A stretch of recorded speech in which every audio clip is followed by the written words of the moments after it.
Close your eyes and picture Earth, the planet you know. Cities, roads, fields, fences, farms, deserts in Africa, ice in the poles, forests broken up by highways and houses. Now delete all of it. Delete everything a human hand has ever touched. What you're left with is the world your ancestors were born into. A planet so wild, so loud, so packed with life you wouldn't recognize a single corner of it.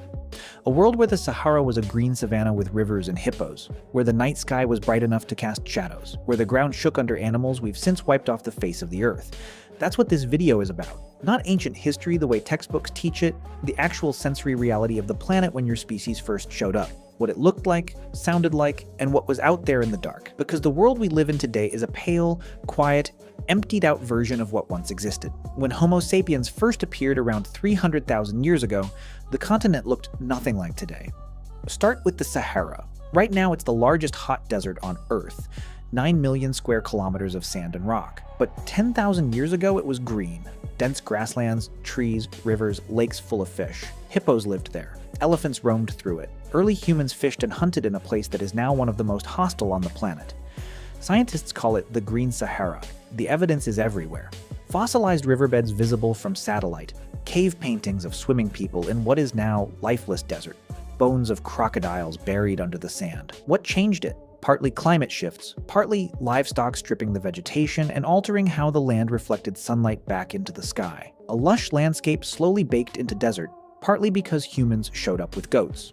This wasn't just Africa. Vast forests covered regions where deserts now dominate. Europe was thick with old-growth woodland, so dense early humans often couldn't walk straight through it. Sea levels sat much lower during ice ages. Entire land masses now underwater were above ground.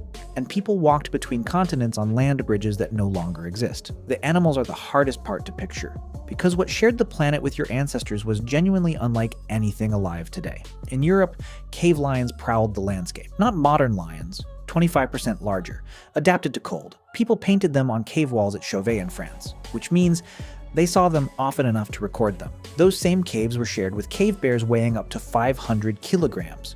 The cave wasn't free. You competed for it. In the Americas, the list reads like a fantasy novel. Short-faced bears standing 6 feet at the shoulder, the most dangerous land predator on the continent. Giant ground sloths 10 feet long and over 2,000 pounds, walking on their knuckles because their claws were too large to lay flat. Glyptodonts armored like tanks the size of a car. Dire wolves, American lions, mastodons alongside woolly mammoths, and horses because horses evolved in the Americas and only disappeared there around 10,000 years ago, right when humans arrived. In Australia, it got stranger. Diprotodon, a wombat the size of a rhinoceros. Marsupial lions. Megalania, a monitor lizard 7 meters long, still alive when humans reached the continent 50,000 years ago. Something the size of a car with teeth watching you from the grass. And everywhere, mammoths. They weren't rare. They were part of the landscape the way cattle are part of ours. Hunted, painted, their bones used to build houses. The last woolly mammoth died 4,000 years ago on an Arctic island while the Egyptian pyramids were already standing. The world still had mammoths when humans were building the Sphinx. What happened to them wherever humans arrived? Africa, Europe, the Americas, Australia, the large animals vanished within a few thousand years. Climate gets partial blame, but the pattern is too consistent, too perfectly timed with human arrival to ignore. The world your ancestors inherited was full of giants. The world they left behind was not. There was no light pollution, not one electric light anywhere on Earth. The sky every night was completely, perfectly dark in a way almost nobody alive today has experienced. The Milky Way blazed every clear night, bright enough to cast a faint shadow. Every star visible. Today, a third of the world's population can't see the Milky Way from where they live. Your ancestors saw it every single night of their lives. It wasn't just beautiful, it was functional. The sky was their calendar. Certain star clusters rose at predictable times, signaling when to migrate, when rains were coming. The Pleiades appear in the mythology of indigenous cultures on every continent, including ones with zero contact with each other, suggesting humans were tracking that cluster before they spread out of Africa over 100,000 years ago. The sky was a shared text every human on Earth was reading simultaneously, before writing existed. Eclipses were among the most terrifying events possible, the sun dying midday with no warning. Before fire, half of every human life was spent in total darkness. After fire, the circle of light around a campfire was everything.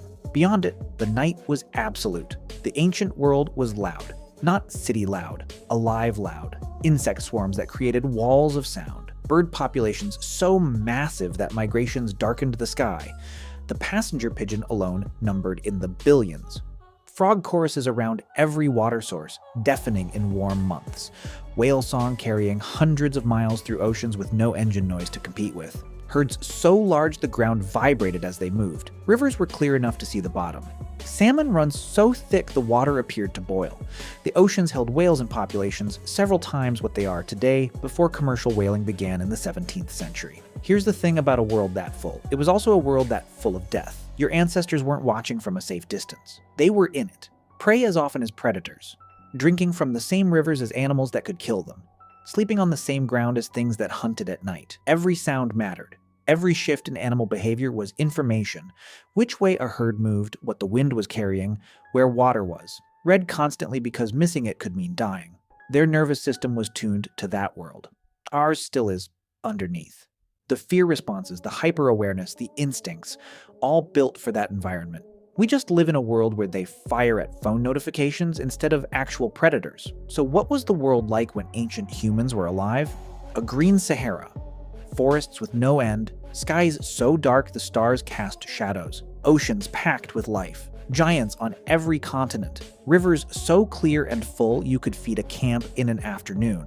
And then we happened. Everywhere humans spread, the world got quieter. The giants disappeared, the forests shrank, the sky filled with light that drowned the stars, so gradually that nobody noticed until it was already gone. What's left is still beautiful, but it's a fraction of what once existed, emptied out and quieted down over thousands of years until the people living in it don't even know what's missing.